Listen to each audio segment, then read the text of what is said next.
এই শেখ হাসিনা তাকে যেভাবে নির্যাতিত করেছে, একটা নিঃসঙ্গ কারাগারে রেখে তার জীবনকে বিষয় তুলেছিল। আপনারা দেখেছেন এই প্রিয় নেত্রী যার পরে আজকে বাংলাদেশের মানুষের শোকের ছায়া নেমে এসেছে।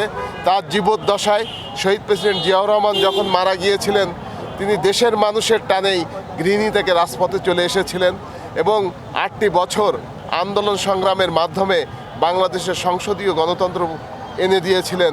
তারপরেও তিনি যখন অন-11-এর সরকার আসলো, তাকে বলা হলো দেশ ছেড়ে চলে যেতে। তিনি বলেছিলেন যে আমি এই দেশই আমার একমাত্র ঠিকানা। তিনি বলেছিলেন আপনি যদি দেশ ছেড়ে চলে না যান তাহলে আপনার 2 সন্তানকে আপনি হারাবেন। তিনি বলেছিলেন এই দেশের 17 কোটি, তখন 17 কোটি ছিল, 17 কোটি জনগণই আমার সন্তান। আপনারা দেখেন তিনি কিন্তু দেশ ছেড়ে যাননি। তাই তার দেশের প্রতি যে ভালোবাসা, যে অফুরন্ত ভালোবাসা, এটা আর কোনো নেতা এদেশে এইভাবে জন্মগ্রহণ করবে এই উপমহাদেশে তার মতো নেতা বা নেত্রী আছে বলে আমার মনে হয় না।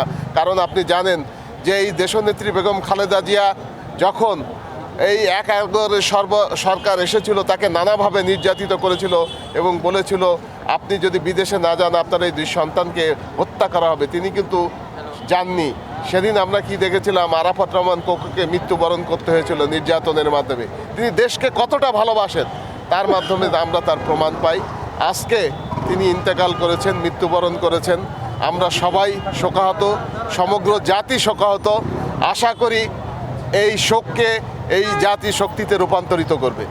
আমরা মনে করি আমাদের প্রিয় নেতা দেশনায়ক তারেক রহমান 25শে ডিসেম্বর যখন আপনারা দেখেছেন পদার্পণ করেছিল, লক্ষ কোটি জনগণের সমাগম হয়েছিল।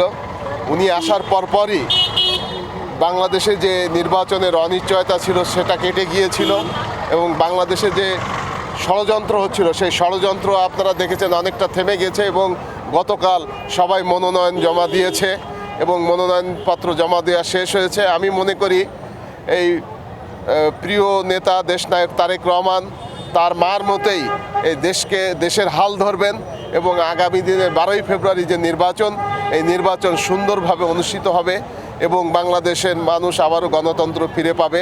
আমরা এটাই আশা করি। আপনারা দেখেছেন এই দেশ যতবার বাধার সম্মুখীন হয়েছে, যতবার সংকটের সম্মুখীন হয়েছে, জিয়া পরিবারই রক্ষা করেছে। 1971 সালে যেমন শহীদ প্রেসিডেন্ট জিয়াউর রহমান স্বাধীনতার ঘোষণার মাধ্যমে এদেশের স্বাধীনতা এনেছিলেন, তার মৃত্যুর পর প্রিয় নেত্রী দেশনেত্রী বেগম খালেদা জিয়া গণতন্ত্র এনেছিলেন।